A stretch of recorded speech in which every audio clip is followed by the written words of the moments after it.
வணக்கம் ஃப்ரெண்ட்ஸ், எல்லாம் எப்படி இருக்கீங்க? நல்லா இருக்கீங்கன்னு நம்புகிறேன். என்னடா இவன் ஏதோ ரோடு காமிக்கிறான், எந்த இடம் தெரியல அப்படின்னு பார்க்குறீங்களா? நம்ம இன்றைக்கி பார்த்தீங்கன்னா சோளிங்கர்லேருந்து திருமுல்லை வாயில் தான் வந்திருக்கோம், ஆவடி பக்கத்தில். எதுக்குன்னு பார்த்தீங்கன்னா பர்த்டே ஃபங்க்ஷன் தான். அந்த மால் இருக்குது பாருங்கள், அபிராமி மினி மஹாலு. நம்ம இன்றைக்கி எடுத்துகிட்டு வந்த வண்டி பார்த்தீங்கன்னா இந்த வண்டி தான், ஹோண்டா சிட்டி.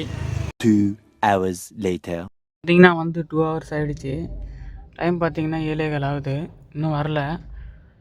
எனக்கு தெரிஞ்சு 8 மணிக்கு வருவாங்கன்னு நினைக்கிறேன். பார்க்கலாம். 8 மணிக்கு வந்தாங்கன்னா கூட ஒரு 10:30 ஆகிடும், 2.5 மணி நேரம் ஆகிடும் நம்ம ஊருக்கு போகிறதுக்கு. இங்கேருந்து பார்த்தீங்கன்னா 90 கிலோமீட்டர் தான். நான் இடையிலலாம் பார்த்தீங்கன்னா திருவள்ளூர் ரூட்டில் நிறைய டெக் டைவர்ஷன் பண்ணியிருக்காங்க. பார்ப்போம். பார்த்தீங்கன்னா வீடியோ ஃபஸ்ட்லேயே இப்போ சொல்லியிருப்போம், ஆட்டோமேட்டிக் வண்டி தான் நம்ம இன்றைக்கி எடுத்துகிட்டு வந்திருக்கோம். இது சொல்லலை, நீங்கள் பார்த்தீங்கனாலே தெரியும். அங்கே பாருங்கள், parking, reverse, neutral, drive mode, speed எல்லாமே இருக்கும்.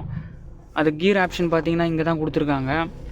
கீழே பார்த்தீங்கன்னா கிளச் வராது, பிரேக்கும் ஆக்சிலேட்டர் மட்டும்தான் இருக்கும். நீங்கள் பிரேக் ப்ரெஸ் பண்ணி, இங்கே ப்ரெஸ் பட்டன் கொடுத்துருக்காங்க பார்த்தீங்கன்னா, இந்த ப்ரெஸ் பண்ணி அப்படியே தள்ளிங்கன்னா ஆப்ஷன் அதுக்கேற்ற மாரி மாறும். ரிவேஸு, அதுக்கப்புறம் நியூட்டர், அப்புறம் டிரைவிங் மோடு, அப்புறம் ஸ்பீடு அதுக்கேற்ற மாரி மாறும். அதுக்கேற்ற மாரி பார்த்தீங்கன்னா மாறும்.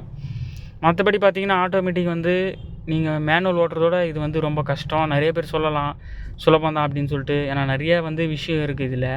நீங்கள் சடனாக பிரேக் வச்சிங்கன்னா வண்டி ஆஃப் ஆகும் ஆட்டோமேட்டிக்கில். இந்தமாரி ஆப்ஷன்லாம் நிறையா கொடுத்துருக்காங்க. இந்த வண்டியில் கொடுக்கல. இது வந்து பார்த்திங்கன்னா 2009 மாடலு, அதனால் இந்த வண்டியில் கொடுக்கல. இப்போ வர வண்டியெலாம் பார்த்திங்கன்னா ஆட்டோமேட்டிக்கெல்லாம் நிறைய ஆப்ஷன் கொடுத்துருக்காங்க ஆட்டோமேட்டிக்கில். இந்த வண்டி ஓட்டுறது இருந்தால் நீங்கள் பிரேக்கெல்லாம் பார்த்திங்கன்னா பவர் பிரேக் தான். நீங்கள் அடிச்சிங்கன்னா சடனாக நிற்கும் வண்டி, அதனால் வந்து விபத்தும் ஏற்படும்.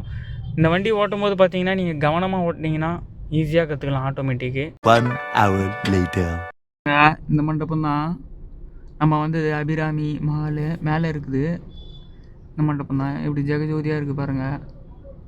எவ்வளோ நேரம் ஆகும்னு தெரில, இன்னும் பார்க்கலாம் எவ்வளோ நேரம் ஆகுதுன்ட்டு. 3 hours later பார்த்தீங்கன்னா நம்ம வண்டி விட்டு வீட்டுக்கு கிளம்பியாச்சு.